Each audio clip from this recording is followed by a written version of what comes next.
Welcome back to AM Northwest. If you need an idea for dinner tonight, how about ribs?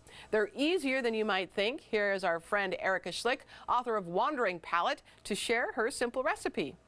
Hi there, today I'm going to be showing you how to make my honey glazed pork rib recipe. And ribs are actually very easy to cook. The trick is to cook them for a long time at a very low temperature. So I'm going to show you how to prepare them to get the ultimate rib today. And as you can see, I've already got my ribs laid out on my foil here, and we've got the meat side down. So I want to talk about the ribs, the actual bone side. Sometimes they're going to have a silver membrane that you're going to want to cut off with a knife, and the reason you do that is to keep your meat tender. If you leave it on, your meat can be very chewy. And really the preparation is very easy. So I've got the ribs down on my foil, and we're going to use a little bit of coconut oil that I have here melted, and you can just pour a little bit on your foil, and you can use a pastry brush to spread that around, and that's just to help grease it so that the meat can really get a nice brown and start to get tender.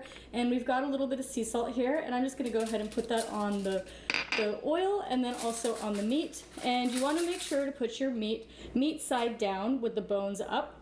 And that's pretty much it. After that, what we're gonna do is we're gonna wrap this in foil. You wanna make sure it's a very tight wrap, and that's gonna keep all the heat and the steam in while we bake it. And just fold it over.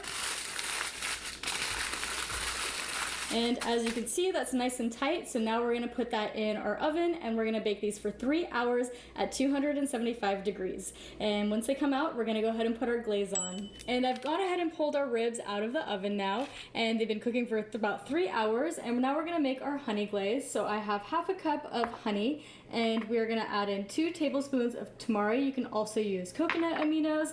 And I have 1 tablespoon of sesame oil.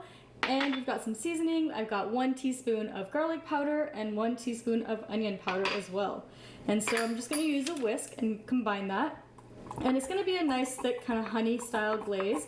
And what we're going to do once we have this mixed up is we're just going to go ahead and apply it to the meat side of our bones. And you can always put a little bit on the back side with the bones as well. And then we are going to pop these back in the oven for about 10-15 minutes, just until the glaze gets a nice kind of glazed, crispy layer on top of the ribs, and our ribs will be ready to eat after that. So here is our glaze.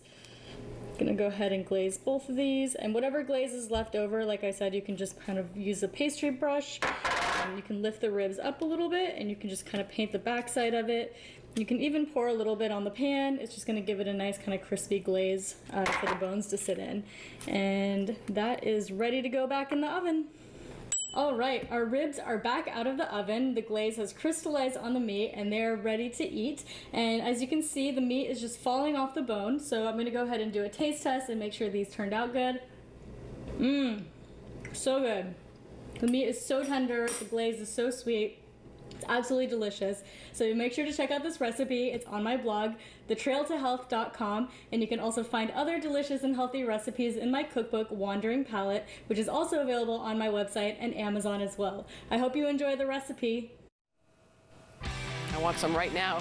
We'll be right back with more AM Northwest. Don't go away.